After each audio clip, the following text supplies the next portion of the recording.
Salut internet. Deuxième vidéo sur 7 concernant les différentes régions russes. Si t'as pas vu la première, je t'invite à cliquer sur le petit i en haut à droite, mais en gros, chaque épisode on décortique brièvement 12 oblasts, républiques et autres kraïs de Russie pour découvrir, disons, d'autres facettes de ce pays gigantesque. Si ça te plaît, un petit pouce bleu, un abonnement, et c'est parti!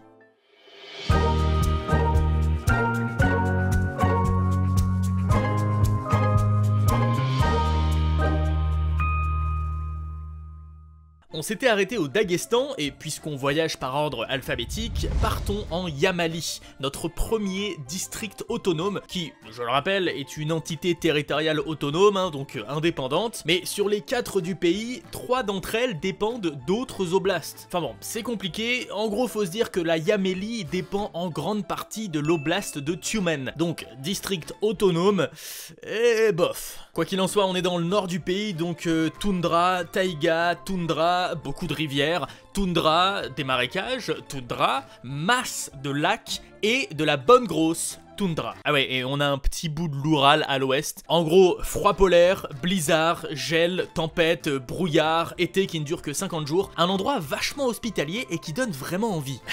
Bon, je suis un peu dur, mais je viens de Guyane, je suis un enfant des tropiques, donc le froid, disons que ça me fait un petit peu peur. Le district est très peu peuplé, un peu plus de 500 000 habitants pour un territoire faisant 1,5 fois la France. Niveau économie, surprise, du gaz et du pétrole. 12% de la production du pétrole du pays vient de Yamali, et 90% de cette production est faite par la multinationale Gazprom. En 2017, c'était la région où les gens gagnaient le mieux leur vie. À peu près un quart d'entre eux ont gagné 1300 € par mois, c'est 2 fois plus que le salaire moyen de Russie. L'autre nom de la Yamali est le district autonome de Yamalo-Nenetsi, parce que les Nenets, un peuple nomade de Sibérie, sont très nombreux là-bas, et notamment sur la péninsule de Yamal. C'est vraiment une culture fascinante. Leur quotidien tourne autour de l'élevage de rennes, soit avec des troupeaux leur appartenant, et dans ce cas-là ils gardent généralement leur tradition nomade, soit en étant salariés de grandes fermes et donc sédentarisés. Voici par exemple un tchoum, l'habitation traditionnelle des Nenets, qui, on se le cache pas, ressemble quand même beaucoup à un tipi. Malheureusement, même si la population de ce peuple grandit, beaucoup d'entre eux abandonnent leur mode de vie nomade, qui est quand même très rude, pour se sédentariser. Et pour finir la Yamali, je voulais te parler des cratères de méthane. Un peu partout dans le monde, mais surtout en Russie et surtout sur la péninsule de Yamal, d'énormes cratères se forment à cause du réchauffement climatique. C'est assez simple à comprendre, le sol qui est normalement gelé et qui s'appelle le permafrost se réchauffe et libère des bulles d'hydrate de méthane. Et quand il y en a trop, ça fait pshh. Enfin, là en l'occurrence, ça a dû faire plutôt Bref, c'est impressionnant. Oblast de Yaroslavl, capitale du même nom. Autant Yamali, ça faisait pas forcément très russe, autant là pour le coup, Yaroslavl, ça pourrait pas être plus russe comme nom. Ce petit oblast a la chance de se trouver pas loin de Moscou et ça, économiquement, c'est très cool. Sa capitale, Yaroslavl, est une ville très importante du transport routier, ferroviaire et fluvial. Dans le passé, l'endroit était recouvert de forêts épaisses de conifères, et c'est plus trop le cas maintenant malheureusement, même si, bon, il reste bien quelques forêts secondaires où vivent encore des ours, des loups ou des élans, mais voilà, l'agriculture a pris beaucoup de place. Et surtout, au nord-ouest de l'oblast, il y a ce machin, le réservoir de Rybinsk, l'un des plus grands réservoirs d'Europe. C'est un lac de barrage, donc totalement artificiel, sur la Volga, créé dans les années 30 par des prisonniers politiques. Et le truc fou, c'est qu'il y a 17 000 ans, au même endroit, il y avait déjà un lac glaciaire qui avait fini par disparaître et par laisser place à une vallée avant son inondation artificielle. Bref, un état aquatique, un état agricole, patates et lin en tête de gondole, mais surtout un état qui fait partie de l'Anneau d'Or, une zone au nord de Moscou, ultra fertile et qui a grandement aidé au développement de la Russie. Beaucoup de villes de la zone sont donc des anciennes cités princières blindées de bâtiments magnifiques, une architecture folle. D'ailleurs, le centre historique de la capitale, Yaroslavl, est classé au patrimoine mondial de l'UNESCO. Ingouchie, capitale Magas. Avec cette république, on repart dans le Caucase où se trouve une bonne partie des républiques russes. Mais surtout, il s'agit du plus petit sujet de Russie. Si on exclut les 3 villes d'importance fédérale, c'est plus petit que le Tarn et Garonne, hein, Montauban, Castel-Sarrazin, je vous salue. Je vous le rappelle, chaque république russe a été créée autour d'un peuple, d'une ethnie minoritaire. Ici en Ingouchie, ce sont les Ingouches qui sont majoritaires. Niveau géographie, bon, on est dans le Caucase, donc forcément c'est bien montagneux, et vu la taille de la république, on y trouve peu de ressources naturelles, si ce n'est beaucoup de sources d'eau minérale. C'est assez insolite je trouve comme industrie majoritaire, surtout au pays du gaz et du pétrole. Malheureusement à part ça, bon, un peu de viticulture, du tabac, mais pas grand chose. Et c'est finalement un sujet très pauvre en Russie. Le taux de chômage est gigantesque. Quasiment 50% de la population ne travaille pas. Et à côté de ça, le taux de natalité est le plus haut du pays. Au sein de la Russie, c'est une des régions où les entreprises sont très frileuses niveau investissement. En fait, comme pas mal de zones dans le Caucase, c'est un sujet sensible, cette zone de la Russie. Il y a des revendications d'indépendance depuis très longtemps, beaucoup de guerres dans l'histoire, enfin, ça a toujours été très tendu et forcément même le tourisme en est fortement impacté. Et fun fact qui n'a absolument rien à voir avec tout ce que je viens de dire, il n'y a en Ingouchie aucun orphelinat et aucune maison de retraite. Par contre, niveau sport, waouh, c'est des monstres les Ingouches. Arts martiaux, lutte, haltérophilie, au JO ils ont des médailles d'or de partout. Mais alors, depuis quelques années, c'est le MMA qui est devenu une religion là-bas. Enfin voilà, c'est ça l'Ingouchie, de l'eau de source, de l'extrême pauvreté et du sport. Beaucoup de sport. Irkoutsk, capitale Irkoutsk.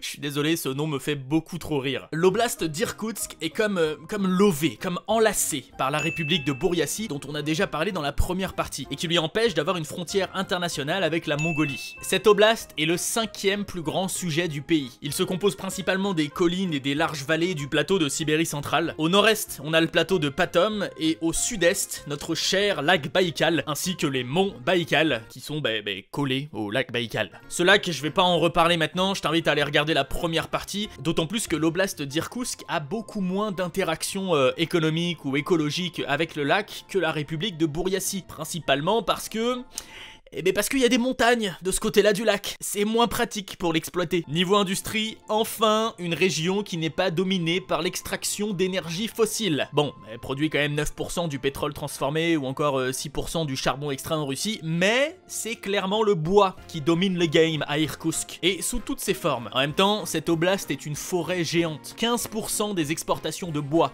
20% de la production de pâte à papier ou encore 10% des cartons du pays viennent de l'Irkoutsk. En clair, pour te souvenir de cette oblast, je te caricature un peu le truc, hein. Imagine un bûcheron canadien, tu le fais parler russe, voilà, t'y es, t'es en Irkoutsk.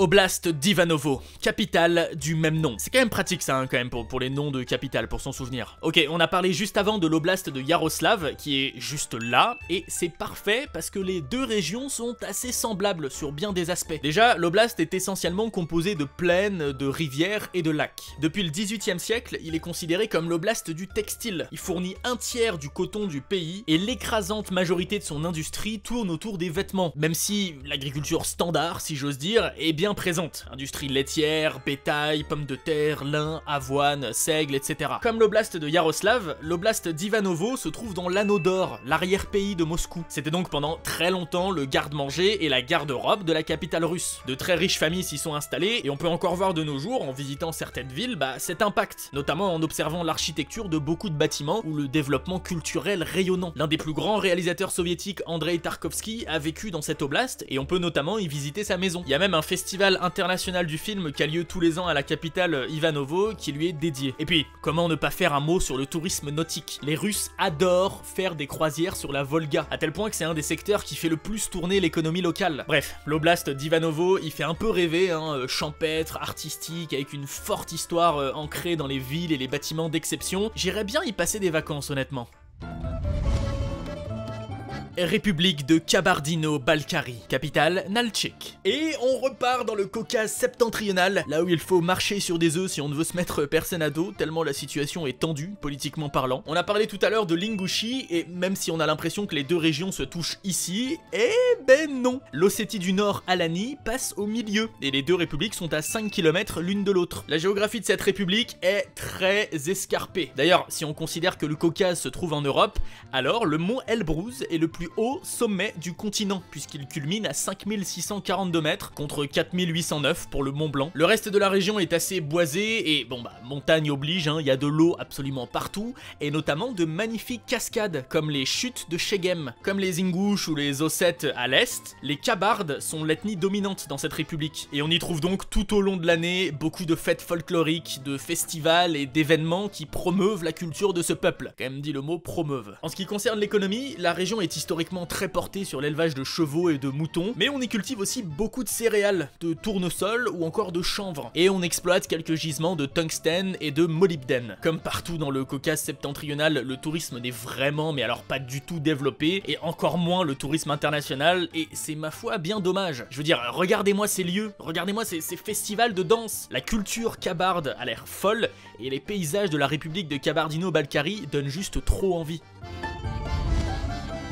Kaliningrad, capitale Kaliningrad. Je vais peut-être arrêter à force de préciser le nom de la capitale pour les oblasts. Ok, cet oblast est fascinant par bien des aspects. Déjà, tu le vois, là c'est pas la Russie, c'est la Lituanie, et là c'est la Pologne. L'oblast de Kaliningrad est ce qu'on appelle une exclave de la Russie, c'est-à-dire qu'elle n'a aucune frontière avec la partie principale du pays. Et pour comprendre pourquoi, il faut remonter un petit peu dans le temps. Avant d'être russe, cette région fut pendant très longtemps allemande. À la fin de la Seconde Guerre, la zone est prise par les Russes qui rebaptisent la capitale Königsberg en Kaliningrad, mais pas que. Tous les lieux, les bâtiments, les rues sont renommés en russe. L'usage de l'allemand devient interdit en dehors de la sphère privée. Quoi qu'il en soit, cette région est évidemment la plus à l'ouest de la Russie et est l'un des sujets les plus petits du pays. Pour autant, son économie est florissante, et surtout dans le domaine du tourisme. Énormément de Russes se rendent au Kaliningrad l'été. C'est une grosse station balnéaire russe en plein dans la mer Baltique. Mais la particularité économique de la région, c'est que 90% des réserves mondiales d'ambre se trouvent dans l'oblast de Kaliningrad. Il y a aussi d'énormes réserves de tourbe ou encore de sable. C'est assez insolite, je trouve, comme industrie. Bon, et que dire d'autre? Le philosophe Kant vient de cette région, on y a joué 4 matchs de la Coupe du Monde de foot de 2018, la spécialité culinaire locale est le Königsberger Klops, à tes souhaits. Enfin voilà, un endroit ayant une histoire agitée certes, mais si riche, avec des dizaines de lieux magnifiques à visiter, et qui, par sa position et sa géologie, a vraiment une économie à part au sein de la Russie. Tu m'étonnes qu'ils veulent garder cette exclave malgré le bordel administratif et logistique que c'est d'avoir à traverser des frontières internationales.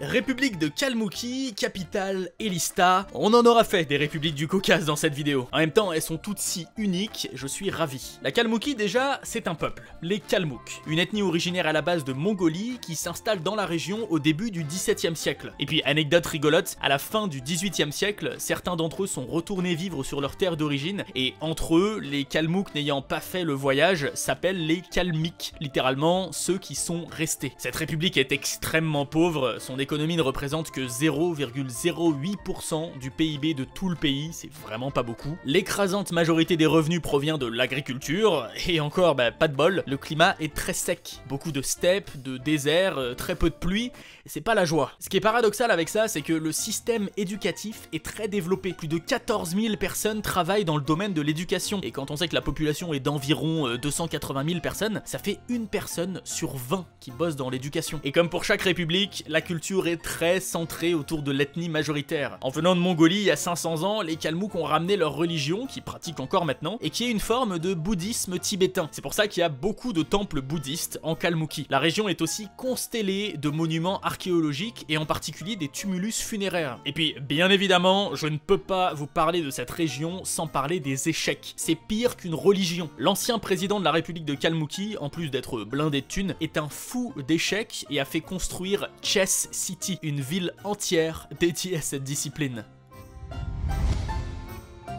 Oblast de Kaluga. Comme les oblasts proches de Moscou, on est plutôt en mode plaine, champs et forêt. Et pour le coup, on est genre vraiment en mode forêt. Quasiment 50% de l'oblast en est recouvert. Et on y trouve plusieurs réserves naturelles et parcs nationaux. Et pour autant, ce n'est pas le bois ou l'agriculture qui fait tourner l'oblast, mais bien les industries. C'est simple, l'oblast de Kaluga est l'un des plus prospères et des plus développés du pays, grâce à une combinaison de facilités administratives et de soutien aux investissements étrangers. Il faut vraiment se mettre en tête que c'est une région blindé d'usines. Les plus grands constructeurs automobiles sont présents, l'industrie pharmaceutique est aussi en plein boom, et la transformation alimentaire, j'en parle même pas. En 10 ans, la production industrielle de la région a été multipliée par 2. Quasiment un tiers des habitants ont un taf en lien avec ces industries, c'est colossal comme chiffre. Mais mis à part ça, comme lieu sympa, on peut citer le musée d'état de l'histoire de l'astronautique Tsiolkovsky, inauguré en 1967 dans la capitale Kaluga. À l'époque, c'était le tout premier musée consacré à l'astronautique. Et puis, comme tout lieu qui explose économiquement parlant, les actions culturelles se multiplient. Donc v'là la masse de festivals, d'événements sportifs, de concerts en plein air. Voilà, l'oblast de Kaluga, c'est certes full industrie, explosion de croissance, mais en gardant un côté très nature, très forestier et avec un développement culturel de malade. Ah, le Kraï de Kamtchatka et sa capitale, Petropavlovsk-Kamtchatski, ma région préférée de Russie, pour au moins 4 raisons. Raison numéro 1, sa localisation. Depuis que la Russie a vendu l'Alaska aux États-Unis, on ne peut pas faire plus loin. C'est vraiment le bout du monde. Genre, même pour les Russes. Et ça nous amène à raison numéro 2. Le climat et les conditions géologiques. Le paradis des volcanologues, des centaines de volcans dont certains encore actifs. D'ailleurs, l'UNESCO a classé le parc naturel des volcans du Kamtchatka comme patrimoine mondial. Et puisqu'on reste en Sibérie, il caille bien comme il faut. Ça a l'air si hostile et pas attrayant comme endroit, je sais que je le vends super mal, alors que vous allez voir, les 2 autres raisons sont très positives. Raison numéro 3, le lac Kouril. C'est un des plus grands lieux de reproduction de saumon sauvage. Chaque année, plusieurs millions d'entre eux remontent cette rivière-là pour retrouver leur lac natal. C'est d'ailleurs ici qu'on trouve une des plus grosses populations d'ours bruns au monde. Ils ont bien compris où se trouvait le garde-manger, hein. Malheureusement, même si le lac en lui-même est une réserve naturelle et que les entreprises de pêche n'ont absolument pas le droit d'y attraper des poissons, ils sont pêchés en gigantesques quantités en mer à leur arrivée à l'entrée de la rivière. Et c'est forcément catastrophique pour la biodiversité du coin. Raison numéro 4. L'histoire. Il faut savoir que jusqu'en 92, la région était totalement interdite à tout étranger. Et même que jusqu'en 1990, la région était interdite à tout russe qui n'aurait pas d'autorisation. Et entre nous, généralement, quand un lieu est interdit d'accès, c'est qu'on y trouve masse d'installations militaires et autres projets nucléaires secrets. Du coup, c'est vraiment pour ça que j'adore le Kamtchatka. C'est super excitant, je trouve, comme endroit. Il y a très peu d'habitants, c'est super sauvage, et je suis persuadé qu'il y a quelques petits spots d'urbex dans des vieux endroits militaires abandonnés. Ça doit être cool. République de Karachaïevo-Tcherkessie, capitale tcherkesque. On en aura vraiment fait dans cette vidéo des républiques. Cette fois-ci, on est à l'ouest du Caucase. Bordé par la Géorgie au sud, les montagnes du Caucase composent 80% du territoire de cette république. Heureusement, au nord, il y a quand même une petite partie de plaine qu'on appelle la steppe pontique, des prairies qui s'étirent sur une très large zone bien au-delà du Caucase. Le climat reste quand même beaucoup plus chaud que d'autres parties de la Russie. Hashtag Kamtchatka. Contrairement aux autres républiques, généralement formées autour d'un peuple minoritaire dominant, ici, et ça se comprend avec son nom, la république de Karachaïevo-Tcherkessie s'est formée autour des Karachay et des Tcherkesses, qui font partie, comme les Adyguéens qu'on avait vu dans la première vidéo d'ailleurs, du peuple circassien. Niveau sous-sous, géographie oblige, au nord, là où il n'y a pas de montagne, on a beaucoup d'industrie chimique et d'ingénierie, alors qu'au sud, on tape surtout dans les mines, le bois et l'élevage. Une bonne partie de l'économie tourne aussi autour du tourisme alpin et des sources thermales. Et s'il y a un lieu qui m'a tapé dans l'œil, c'est ce bijou. Construit en 1975, c'était à une période le plus grand télescope optique au monde. Bon, entre nous, il n'était pas ultra fiable au début, mais il reste aujourd'hui un incontournable et permet d'observer des choses folles dans l'espace. Et on finit cette vidéo avec l'oblast de Kemerovo et sa capitale du même nom, au milieu de la Sibérie. Le nord, des plaines, le sud, l'est, des collines, des montagnes, la routine quoi. Pour une fois, ce ne sont pas les ours ou les loups qui sont majoritaires, mais plutôt les cervidés, avec notamment beaucoup de wapitis. Et dites-moi, est-ce qu'on parlerait pas un petit peu industrie pour changer? Pétrole, gaz, que nenni. Et non, la spécialité locale, c'est plutôt le charbon et l'industrie métallurgique. Bon, et un peu beaucoup l'agriculture aussi, 30% des terres sont réservées à ça, mais ouais, la plus grosse mine de charbon du pays se trouve dans le Kemerovo. C'est vraiment ça, le cœur de leur économie. En fait, la seconde plus grosse ville de l'oblast, Novokuznetsk, est vraiment la plaque tournante de l'économie de la région. Et malheureusement, c'est pas très beau à voir, dans le sens où, à cause de toutes les mines de charbon, de toutes ces usines, de tous ces rejets de déchets, c'est une des zones les plus polluées, non pas du pays, mais du monde. Et ça craint. Et le pire, c'est que ça date pas d'hier. Pendant la Seconde Guerre, cette même ville était l'usine du pays. On y a construit plus de 50 000 tanks et quasiment autant d'avions. Et puis, qui dit mine à gogo, dit beaucoup d'accidents. Rien qu'en 2007, plus de 150 mineurs sont morts en l'espace de 2 mois à cause de coups de grisou. Bon, sur une note un peu plus fun, c'est dans cette oblast qu'on trouve la vodka Beluga, mais attention, elle est produite dans le Kemerovo certes, mais à partir des eaux cristallines de la République de l'Altaï, juste en dessous, parce que les eaux du Kemerovo sont pas forcément les plus propres, hein, c'est ce que je viens de dire juste avant. Sur une note plus sombre, c'est dans cette oblast qu'a eu lieu en 2018 un terrible incendie dans un centre commercial causant la mort de 60 personnes, dont une majorité d'enfants. En fait, au dernier étage du centre commercial se trouvait un cinéma et pour la sortie d'un film d'animation, plusieurs classes étaient présentes. Et puisque les accompagnateurs avaient pas vraiment envie de voir le film, ils ont fermé les salles pour protéger les enfants et ne pas avoir à les surveiller, sans se douter une seule seconde qu'un feu allait se déclencher. Je sais que c'est assez déprimant, hein, mais j'en parle parce que c'est assez récent comme drame et ça a vraiment marqué le pays. Bon. Ok, je l'ai pas super bien vendu cette oblast comparé à d'autres régions de cette vidéo, donc pour me rattraper, je vais finir en vous partageant de magnifiques photos prises dans le Kemerovo pour vous montrer que quand même ça reste un très bel endroit. Qu'est-ce que je kiffe vous préparer cette série de vidéos. Forcément ça me demande énormément de temps parce que j'ingurgite beaucoup d'informations, mais je découvre et j'apprends tellement de choses, c'est fou comment ça me change l'image de ce pays. Voilà, merci infiniment d'avoir regardé cette vidéo jusqu'ici, ça me touche énormément, puis si vous voulez supporter mon travail, n'hésitez pas à laisser un petit pouce bleu, à vous abonner pour pas louper la suite, et moi je vous dis à très vite pour une nouvelle vidéo. Salut Internet.